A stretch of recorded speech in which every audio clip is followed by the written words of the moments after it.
السلام علیکم ورحمۃ اللہ وبرکاتہ۔ میں ہوں ثناءاللہ فاروقی اور آپ دیکھ رہے ہیں اسلام اینڈ سوسائٹی۔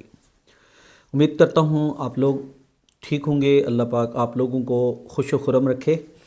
آج کی ویڈیو کا جو ہمارا ٹاپک ہے وہ ہے معاشرہ کیا ہے اور معاشرے سے ہمیں کیا سیکھنا چاہیے، اور خاص طور ہمارے معاشرے میں رہ کر ہمیں کس کو فالو کرنا چاہیے۔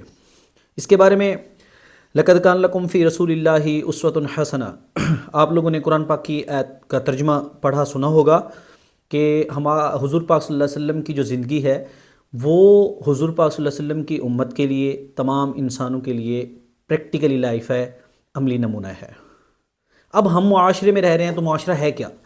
معاشرہ یہ لوگوں کا رہن سہن، لوگوں کا دنیا کے اندر زندگی گزارنا، تمام لوگوں سے معاملات رکھنا، یہ معاشرہ ہے۔ اب ہمیں کیا کرنا چاہیے اس معاشرے کے اندر رہ کر؟ ہمیں معاشرے میں رہ کر تمام چیزوں کو مد نظر رکھ کے لائف گزارنی چاہیے۔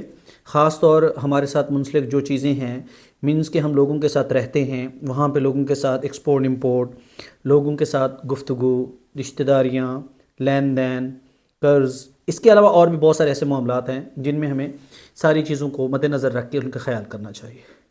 اب ہمیں زندگی کیسے گزارنی ہے، ہمیں کس طریقے سے رہنا ہوگا، ہمیں کس کو فالو کرنا ہے، اس کا جو سب سے خوبصورت ہمیں درس ملتا ہے، جو ہمارے پاس سب سے خوبصورت پہلو ہے، وہ یہ ہے کہ ہمیں حضور پاک صلی اللہ علیہ وسلم کی زندگی کو فالو کرنا چاہیے، کیونکہ حضور پاک صلی اللہ علیہ وسلم کی جو زندگی ہے وہ پریکٹیکلی لائف ہے۔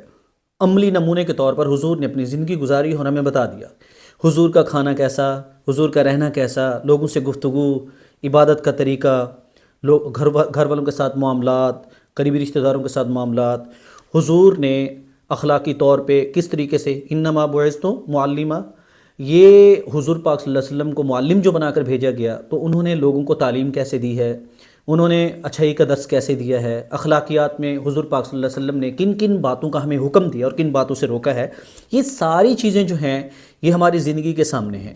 اگر ہم چاہتے ہیں کہ ہماری زندگی خوبصورت بنے تو ہمیں حضور پاک صلی اللہ علیہ وسلم کی لائف کو اپنانا ہوگا۔ یہ معاشرہ ہے۔ ہمارے معاشرے میں، سوسائٹی میں جو نیگیٹو پہلو ملتے ہیں وہ ہمارے سامنے ہوتے ہیں، ہمارے سامنے ہمیں نظر آ رہے ہوتے ہیں کہ یہ غلط ہے اور یہ صحیح ہے۔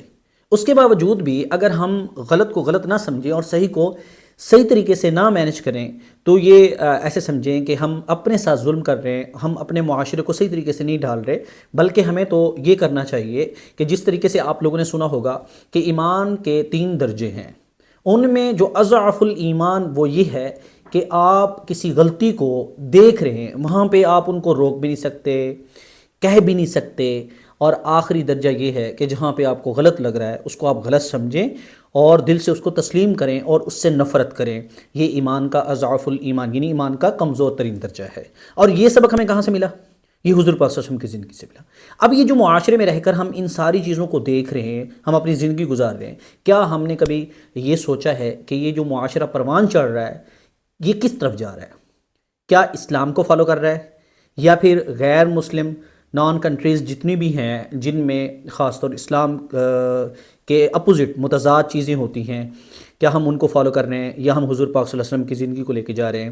یہ ہمیں سوچنا ہے۔ ہمیں کوشش کرنی چاہیے حتی الامکان تمام معاملات میں اپنے آپ کو صاف و شفاف اور حضور پاک صلی اللہ علیہ وسلم کی زندگی جیسی زندگی گزارنی چاہیے۔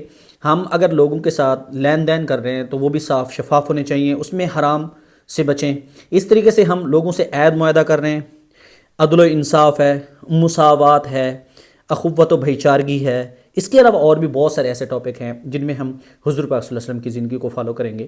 اگر ہم حضور کی زندگی کو فالو کرتے ہیں تو یہ ایک خوبصورت معاشرہ پروان چڑھتا ہے، اور یہ سوسائٹی، یہ معاشرہ ہماری جو نسلیں ہیں ان کے لیے بھی ایک سبق چھوڑ کر جاتا ہے۔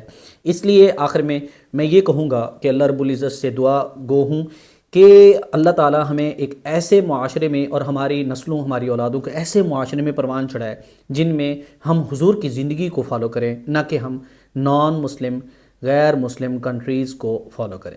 جزاک اللہ۔ انشاءاللہ ہم ملتے ہیں نیکسٹ ویڈیو میں اور نئے ٹاپک کے ساتھ۔ امید کرتا ہوں آپ لوگوں کو میری یہ بات اچھی لگی ہوگی، اور میں آپ لوگوں سے صرف یہی کہوں گا کہ آپ میرے ساتھ جڑے رہیں اور میرے چینل کو آپ سبسکرائب کریں اور لائکس کرنا نہ بھولیے گا۔ جزاک اللہ۔ اللہ حافظ۔